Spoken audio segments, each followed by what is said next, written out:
ఈ మంత్రులు తర్వాత ఈ ప్రజాప్రతినిధుల పైన ఇంత బహిరంగంగా చేస్తున్నప్పటికీ, గాడ్సేను బలపరుస్తున్నప్పటికీ, గాంధీ బొమ్మలను కాల్స్తున్నప్పటికీ ఏ కేసులు పెట్టకుండా అంతకులకు గుళ్ళు కడుతున్నటువంటి పెట్టకుండా ఉండేటువంటి ఈ ప్రభుత్వం ఒక అంతక ప్రభుత్వమే అనాల్సి వస్తుందేమో. హంతకులను తన ఐడియాలజీతో హంతకులైనా పర్వాలేదు వాళ్ళని సపోర్ట్ చేస్తున్నటువంటి ప్రభుత్వంగా మనకు కనపడుతుంది.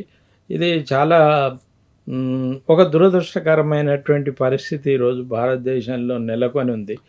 దీన్ని వ్యతిరేకించడానికి చిన్న చిన్న మరి ఇలాంటి పరిస్థితుల్లో ప్రజాతంత్రవాదులు, లౌకికవాదులు, వామపక్షవాదులు ఏం చేయాలంటారు మీరు? వీళ్ళందరూ తమ మధ్య ఉండేటువంటి భిన్నాభిప్రాయాలని వాటిని పెద్దవి చేసి చూడడం అనేటువంటిది మానేసి, అవి పెద్ద అంశాలు కూడా కాదు ఈ రోజు ఉన్నటువంటి పరిస్థితుల్లో.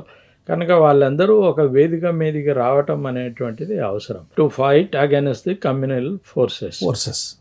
అది లేకపోతే కమ్యూనల్ అంటే ఎవరైనా కానివ్వండి, అటు కానీ ఇటు కానీ ఎవడైనా కమ్యూనల్ ఫోర్స్ అనేటువంటిది అది దేశ పురోభివృద్ధికి చాలా ఆటంకం కలగజేస్తుంది. ప్రత్యేకించి కమ్యూనల్ ఫోర్సెస్ యొక్క యాక్టివిటీ వల్ల కింది జనానికి చాలా నష్టం జరుగుతుంది. సో అటువంటి దానికి వ్యతిరేకంగా వీళ్ళందరూ కలిసి రావటం అనేటువంటిది చాలా ముఖ్యం.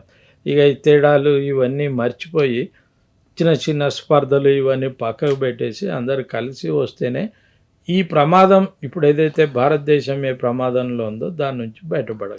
మీ అందరూ అనే మీ అర్థంలో కమ్యూనల్కు అంటే మతతత్వానికి వ్యతిరేకంగా పనిచేసినటువంటి, ముఖ్యంగా మనవాదానికి వ్యతిరేకంగా పనిచేసినటువంటి అంబేద్కరిస్టులు, పూలేయిస్టులు, బుద్ధిస్టులు, కమ్యూనిస్టులు వీళ్ళంతా అనేనా మీ ఉద్దేశం?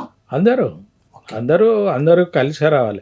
ఎవరైతే సెక్యులర్ సిస్టమ్ ఉండాలి, సెక్యులర్ విలువల్ని మనం పరిరక్షించాలి అని అనుకుంటున్నారో, అనుకోకపోయినా వాటి అవసరం ఉందో వాళ్ళంతా కూడా లోపల అనుకోకపోవచ్చు, కానీ ఆ అవసరం ఉంది, ఈరోజు అవసరం ఉంది అని అనుకుంటున్నారో వాళ్ళంతా కూడా కలిసి ఈ కమ్యూనల్ ఫోర్సెస్ను ఎదిరించడానికి ఒక దగ్గరికి రావటం అవసరం.